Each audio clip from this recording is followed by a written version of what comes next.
Is it too early to describe games as 6-pointers in October on match day 8 in the Premier League? If your answer is yes, Gio, it's far too early, then perhaps you're not going to be as excited or nervous for some of the games this weekend. But if, like myself, you think, actually, there is a little bit of a twinge of 6-pointer about them already because of how you think the league's going to go this season. But it's not just this weekend. It's about getting confidence. It's about getting momentum.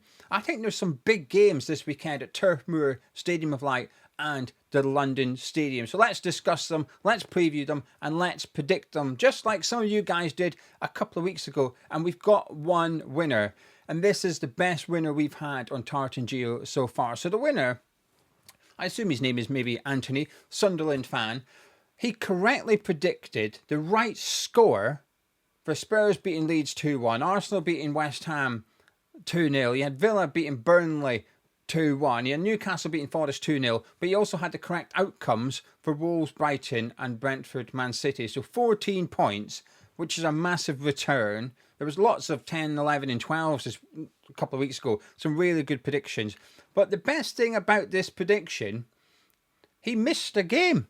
He missed the Bournemouth Fulham game on Friday night. So he only had 9 predictions and he's absolutely smashed it. So Anthony, congratulations. Here is your prize, which is a shout out from a Scotsman who chats nonsense on YouTube. And I just want to say a massive thank you to you guys, the subscribers. During the international break, I did a video about, I called it the relegation battle, just a discussion around the teams down the bottom of the Premier League, how they've got on after 7 games and what we're looking at for the next 4. And I didn't ask anyone to hype the video, didn't ask anyone to do it, but you guys just did it off your own back. Look at that, 9th in the hype chart on YouTube, 9th. There's a chart of the most hyped 100 videos.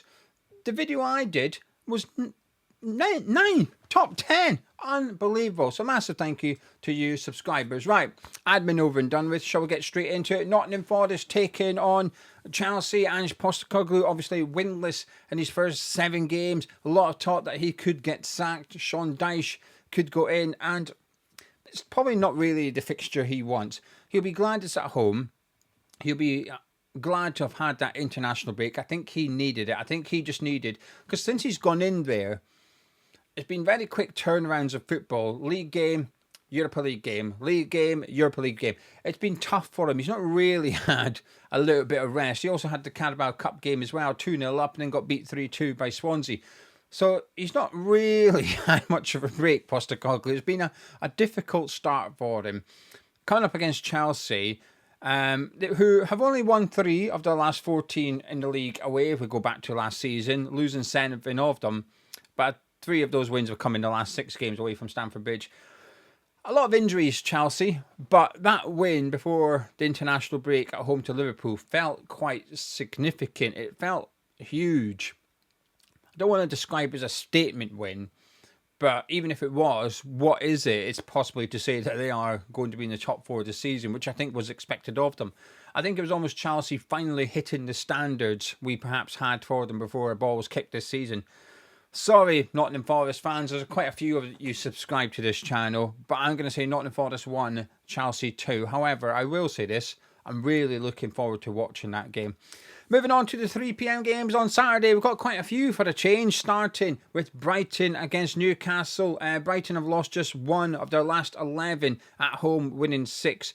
And Newcastle, here's a really random statistic. I've got a few for today. This is the most random one. Newcastle could be just the 2nd team to draw their first 4 away fixtures in the league 0-0. The other team being Notts County back in 1935. There you go. How about that for a random stat? I bet you don't get that anywhere else, and that's why you should subscribe to Tartan Geo if you haven't done so already, and drop a like on the video as well by clicking the thumbs up.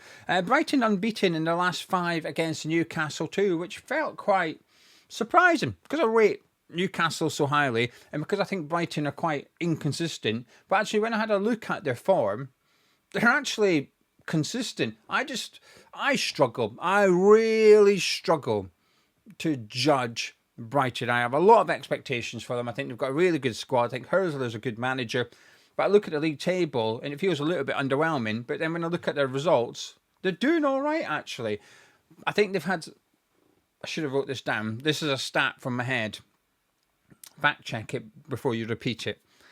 Under Herzler, Brighton have picked up 70 points. 30 of them have come from losing positions. Now, if my brain is correct, that is a ridiculous statistic. For this one, though, Newcastle need to get up and running a little bit. I think they've had a couple of important and straightforward, comfortable wins before the break in the Champions League, then against Nottingham Forest at St James's Park. They need to start picking up points because their aspirations will be to get Champions League football. This is a type of game where they can't really afford to lose it if they want to be in the top four. And if they, well, let's go one further. They're probably going to have to win it because I think the standards are going to be quite high. You would expect the top four to look like Arsenal, Liverpool, Man City, plus one other, which is at the minute looking like Chelsea, possibly Bournemouth or Crystal Palace. So Newcastle have got to get up there and start challenging. So they need to start picking up wins. Drawing 3 away from home 0-0. Okay, you're not losing, but you've only got 3 points. It's better off to win one, draw one, lose one, and get the 4 points.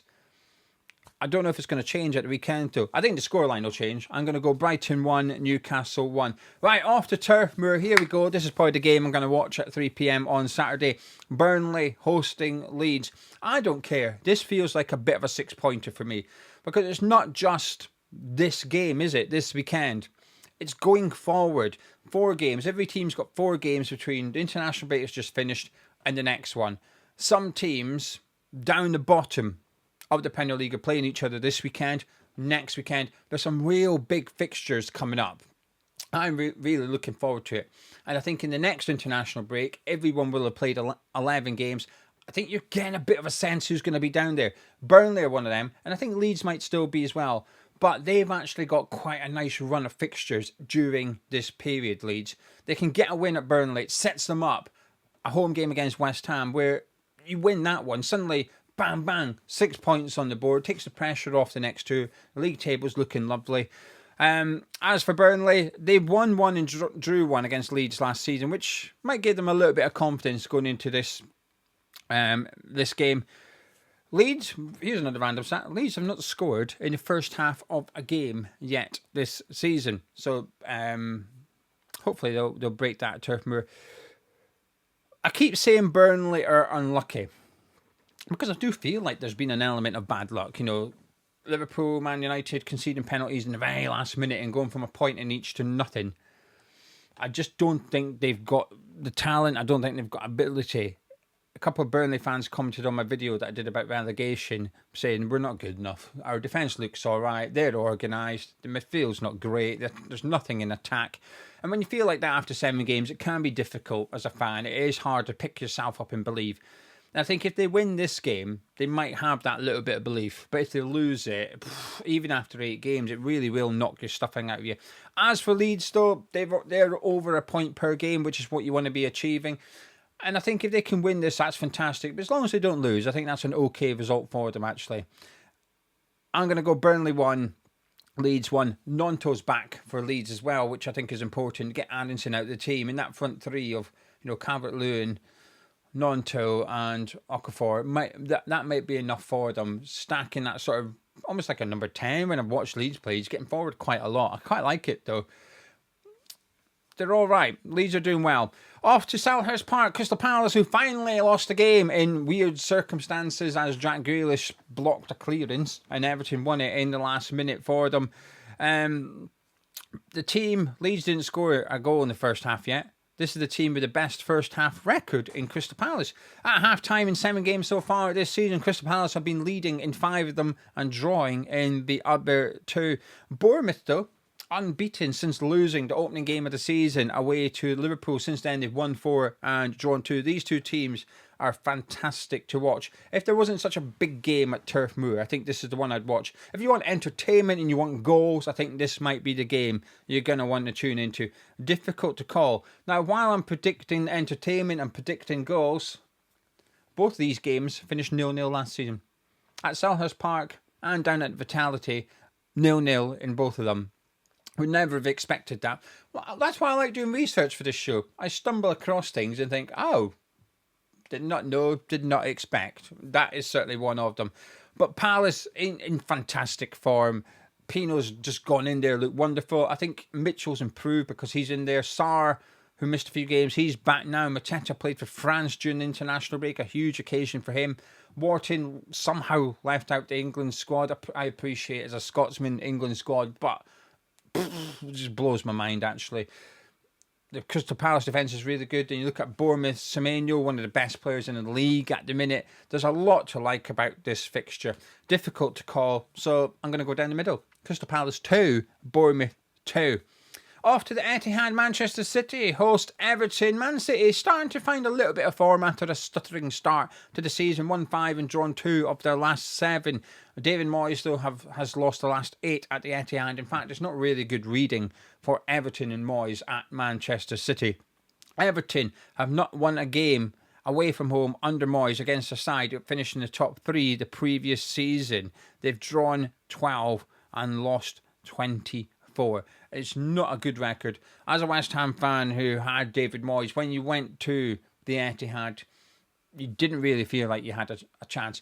At home, you often felt like you could take on some of the bigger boys, but away from home, it was quite often a little bit white flaggish from Moyes' teams, and it frustrated a lot of us. They should not have that fear of Man City because Everton are a decent team. They're well organised, well disciplined. Grealish is obviously ineligible for this one because he's on loan, and I think that's really going to harm Everton's chance. I think it was already difficult for Everton, but you take Grealish out. Now, it could mean that you put Ndiaye back in his best position. I still think his best position is on the left. And then you could have Dewsbury Hall number 10 and Alcaraz out on the right. I do fear for Everton fans, Moyes might seize an opportunity just to go a little bit more defensive. I guess Alcaraz and Dewsbury Hall, given how sort of hard working they are off the ball, as is Ndiaye, I think he might go with that. But I just think when you play Man City away, sometimes you need a little bit of the X factor, a little bit of someone to do something special, and the player to do that can't play in this game. As for City, Haaland's just in ridiculous form. You don't need to play well. Man City don't need to play well, and they can win games just because of how good that bloody striker is. I'm going to say Manchester City 2, Everton 0. Off to the Stadium of Light, another cracker potentially in store for us. 11 points from 7 for Sunderland. Fantastic return. Maintaining that, they will finish mid-table. They'll be all right. It gives them breathing space, though. I think this is a must-not-lose game for Sunderland. I appreciate Sunderland fans tuning in, like Anthony, hopefully. We'll be thinking, no, we want to win this. And you should think that. You should think we want to win this. And you certainly can win it. But I don't think a draw is the worst result in the world. Because of that little gap you've got, because of those points you've got on board already, it takes the pressure off a little bit. And all you have to do is try and maintain 1 point per game. But also in fixtures like this against Wolves, not only are you picking up a point, you're kicking Wolves a little bit closer. You're making their job a little bit more difficult. Any sort of optimism they've got going into this one, if you can draw it, you're really just giving them a battering before their next game. And that's why I think these games can be labelled up already as 6-pointers, because they could be significant. Not just for one team's hope and confidence, but for the other team just feeling a little bit down, a little bit dejected. Because 8 games, if they drew this game, 3 points after 8 games, I mean, as Wolves fans, you can be thinking, bloody hell, can we do this? Can we stay up? But if they win, that could be the catalyst to turn their season around. This is where Wolves fans, West Ham fans, Burnley fans maybe will be thinking, season starts now. You get a win this weekend. Right, okay, on to the next one. Don't lose. Right, okay, on to the next one. Can we win that one? If we can pick up 7 points in this period, suddenly you're starting to feel like you can do it. But you pick up 3 points, 4 points, it's looking tough, innit? As for Sunderland, though, they've not scored a goal, even though they're doing all right at home. 2 wins and a draw at the Stadium of Light. They've not scored a goal before the hour mark, which, again, another surprising statistic. And Wolves, now, there is a small glimmer of hope for them. They scored the first goal in their last 3 games, and I think they've been unlucky. When I've watched them, they've been unlucky. Conceding in the 94th minute or whatever it was to Brighton, that 92nd minute to Spurs, and I think they deserved, maybe they were the better team against Spurs, I think.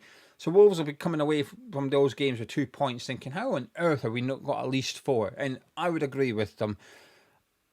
I think they've been a little bit better since switching to back four. They need to get Larson scored. He's not scored in the league yet. They need to get him up and running. I'm going to say Sunderland 1, Wolves 1. Right, on to Saturday evening game. Fulham taking on Arsenal. Fulham have won their last 4 at home, which gives them a little bit of hope, but their head-to-head against Arsenal is absolutely shocking. They've won 1 of the last 14 games against Arsenal. Arsenal have only lost once away from home in the league in their last 17 Premier League games, and that was at Anfield. Fulham, I think, have been hard done by refereeing decisions, but they've also started to look a little bit underwhelming. Against Bournemouth, they'll be feeling, how on earth have we lost that game? Against Villa, they'll be thinking, how on earth have we lost that game? And I think they're valid to think those things. And I think you can certainly chalk 1 or 2 games down to bad luck, but to basically say the whole season is down to bad luck so far is a bit of a stretch. But I do think in isolation, every game, there is an argument to be had. I've watched a lot of Fulham this season so far because they've been on the TV a lot. And at full time, I have been thinking, oh, Marco Silva's been stitched up here. They need to turn that around, but it's not happening this weekend. Arsenal are just fantastic. They are putting. They're hard to break down. They're hard to beat. They're hard to score against. They just keep a lot of clean sheets. And then up front, Gyökeres isn't the best in the world, but he doesn't need to be. Saka's back now. Martinelli was in form in between the previous 2 international breaks. They're just looking good, Arsenal, aren't they? It's hard to see anyone beating. No matter who they played this weekend, I'd be backing an Arsenal win. Whether it was Liverpool, Man City, Man U, Chelsea, Bournemouth, I'd be saying I think Arsenal are going to win. Sorry, Fulham fans. I don't think you're going to win. Fulham 0, Arsenal 2. Now we're into Sunday's game. Tottenham against Aston Villa. Spurs have won 4 and drawn 3 of the last 7. Aston Villa have won 4, drawn 3 in the last 7. In 90 minutes before someone points out the penalty shootout against Brentford. So actually, a team, Spurs don't feel like they're playing that well. Again, I've watched a lot of them. Against Leeds, 2 deflections. Against Wolves, very last minute goal. Against Brighton, they weren't the best. But yet, they're there. They're 3rd or 4th in the Premier League at the minute. So they're putting points on the board and they're picking up decent results, but they're not quite at it yet for me. Aston Villa, though, their form, very, very similar, identical to Spurs. And after a bad start, you're thinking, okay, they're getting into form now. Watkins and Rodgers scoring for England. Will that help them? It's got to, because Malin sort of got the goals against Burnley, but it's like, right, we need other players to start stepping up and putting in performances. Now, I didn't see their win away in the Netherlands in the Europa League, so I can't comment on that one. But these 2 teams just feel unreliable at the minute, although form suggests they are. They're 4 wins and 3 draws and 7 for both. That's fantastic form. But I don't know, they just feel a little bit untrustworthy. Hard to call. Tottenham 1, Aston Villa 1. Liverpool host Man United, and this is factually true. Man United are in better form than Liverpool right now.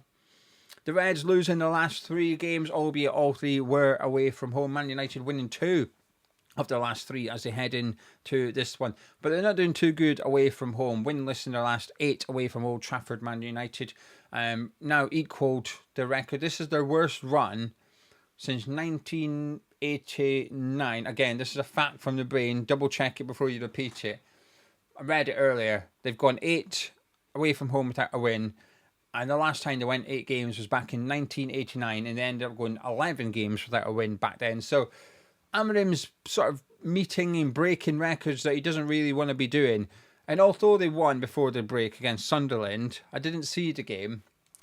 But I struggle to think, oh yeah, man, you're turning the corner. I don't think they can even see the bloody corner. I think they're still on the straightest road possible, which is just the road of disappointment if you're a Man U fan, and the road of entertainment if you're not a Man U fan. I'm hoping Liverpool win, because I want to see. I almost don't like it when Man U win and everything quietens down a little bit. I'm like, no.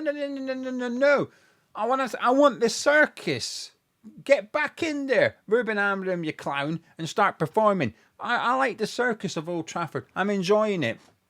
And there's one fan base more miserable than mine at the minute. I need it. I need to keep it going.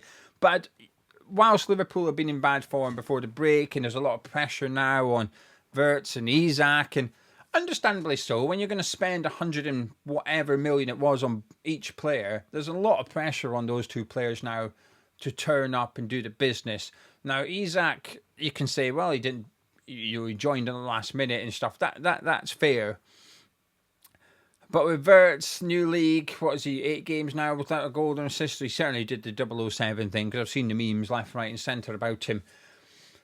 And I think once he gets his first one, he'll be okay. He'll just chill things out a little bit. And that goes for both of them. It might come in this game. I think if you're wanting a team to play against as a striker, there's probably a handful you'll list. And I think Man U would be on there. He said, you know what, I fancy my chances against this Man U team. I will get opportunities to create something. I'll get opportunities to score. And they just need to get... Isak needs his goal. And Wirtz just needs to get just something.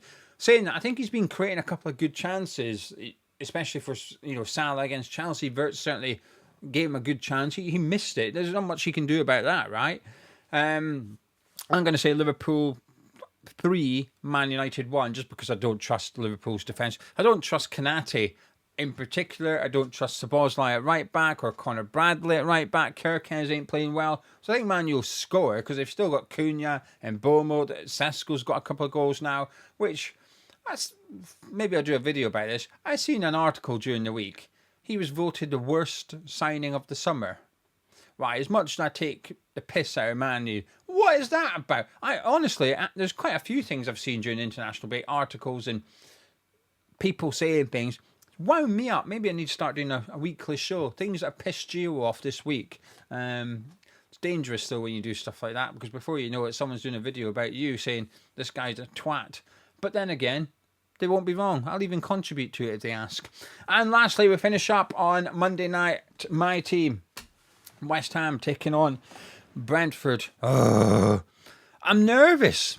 I'm feeling a little bit. I'm nervous because Potter's gone. Nuno come in. We drew away to Everton. Got beat by Arsenal. Not the end of the world. But it's felt, when Nuno came in, it felt a little bit like this is his first game against Brentford. This is the first one. And we need a win. We need a win. Now, for those listening that aren't West Ham fans, there is a boycott for this game. So if you put the telly on Monday night and you think, bloody hell, there's no one there, that's a good thing for some of us. So there is a boycott. A lot of people are still attending, and I completely understand why. I'm very pro-choice. Do what you want. But just in case you think there's not... half the ground is half empty. That's why there is a boycott regarding a protest against the current board of West Ham United. As for Brentford, I mean, 1-0 against Man City doesn't sound bad, does it? And it certainly had a couple of opportunities, Thiago in particular getting played through. And that tactic that Brentford are doing, it is working. It is a little bit, people would suggest it's a little bit dinosaur football, but it's working.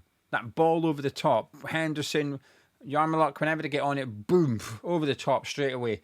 I think Nuno will be aware of that, though, and just set the defence back a little bit to try and prevent that space in behind our defence. But Mavpanos isn't too slow. Kilman's the slow bugger for us.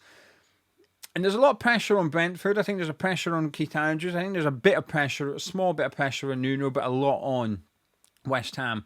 During this period now, we are home to Brentford, away to Leeds, home to Newcastle, home to Burnley. We've got to get at least 7 points out of those 4 games. I'm nervous, but I think we're going to do it. Our problem is we don't have a striker. Fulkrug's injured, but even if he wasn't, he's not very good. Wilson, we've got a young player called Marshall. Might be good enough for us, but that's a lot of pressure. But we do have Jared Bowen. I fear Brentford. I think they've got good players. I like Shada and Thiago a lot. But if we can't beat Brentford at home, we're in trouble. Just like if Brentford can't avoid defeat away to West Ham, they're in trouble. This is a must-not-lose game for them. They can't lose this game, Brentford. If they do, we'll be on equal points after 8 games. I think worry will creep in. A huge game at the London Stadium. Huge game for both teams, I think. I think we're just going to pip it. I don't know if it's just bias kicking in. I don't know. I don't think I'm biased when it comes to predicting West Ham results. I happily predict us to lose or draw if I think that's the outcome. I'm going to go West Ham 1, Brentford 0. Thank you very much for joining me. Please do get your predictions in. If you have a look in the description on the video or the pinned comments, there's a list of all 10 fixtures. Copy and paste and give me your predictions. Do not edit your post. A couple of people edited their predictions from a couple of weeks ago. I will not count it because I don't know when you edited it. You could have edited it before the first game of the weekend. You could have edited it halfway through a week ago. I don't know. So I will just ignore it. So if you make a mistake, delete your comment and just leave a new one. Please do that. But thank you to everyone that's dropped a like on it, subscribing to Tartan and you enjoyed the video. Get involved in the comments below and I'll catch up with you tomorrow. I'm going to do a video tomorrow. Fantasy League, average Fantasy League manager, and that's been kind. I'm going to do a video tomorrow because I'm panicking. I'm wild carding, changing it.